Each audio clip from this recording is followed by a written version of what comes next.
This is Inside Indiana Business Radio for the afternoon of Thursday, June 5th, 2025. I'm Alex Brown.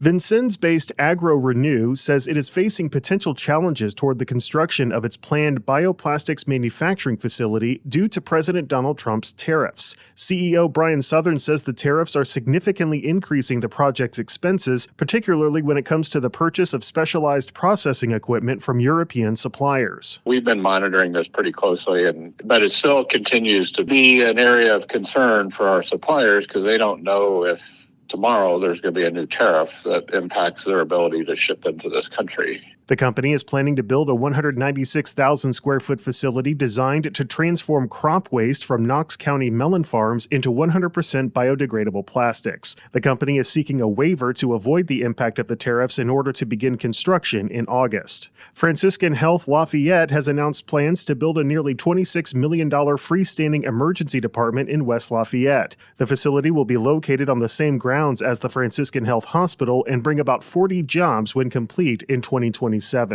The Southeast Indiana labor market continues to show resiliency according to a new survey of key employers that anchor the region's economy. The 2025 Southeast Indiana Regional Wage and Benefits Survey indicates that wages increased 3.3% over the past year, while 81% of companies reported either stable or growing employment levels over the past 2 years. From the number one source for Indiana business news, this is Inside Indiana Business Radio.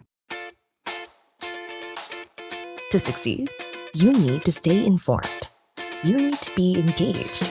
And let's face it, you need to set yourself apart from the rest by connecting with a company that brings you the best. Because in today's environment, business is an ever-moving target, and we'll help you chase it. IBJ Media. The best of business is in us. Get started at ibjmedia.com/youngprofessional.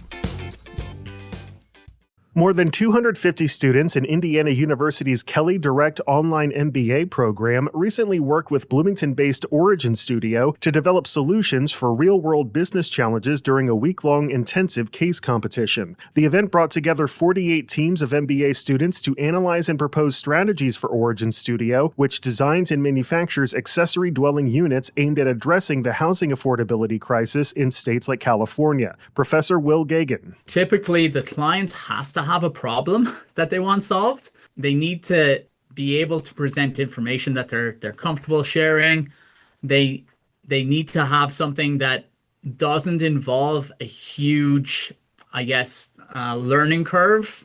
And typically, we're looking for a client that could garner the most value from 250 MBA students, giving them as many ideas and suggestions as possible. Origin's primary hurdles include scaling its sales channels while maintaining quality, navigating complex permitting processes, and designing investment structures that support growth while preserving mission alignment. Origin Studio founder Brian English said the company may invite some of the students to continue working with the company as interns or consultants.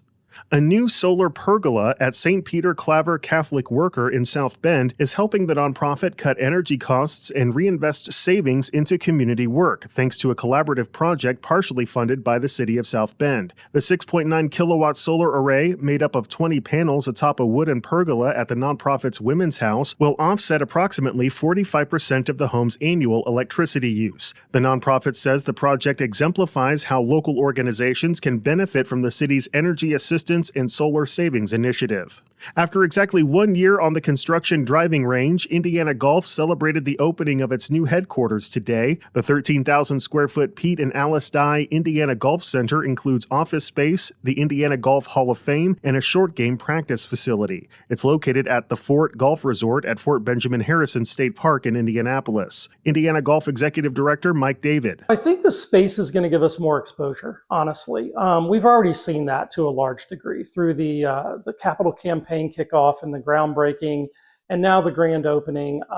Just the interest we've had from media, from golfers, from just about everyone throughout the state that has any connection to the game have really taken an interest. And I think being more centrally located than we were before, I think is the key for us.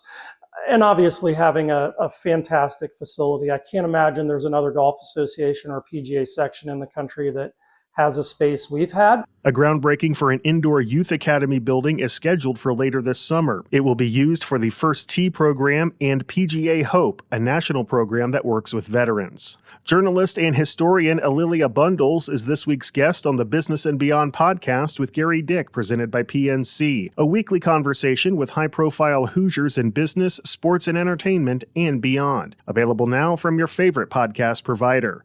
I'm Alex Brown for Inside Indiana Business Radio on Demand.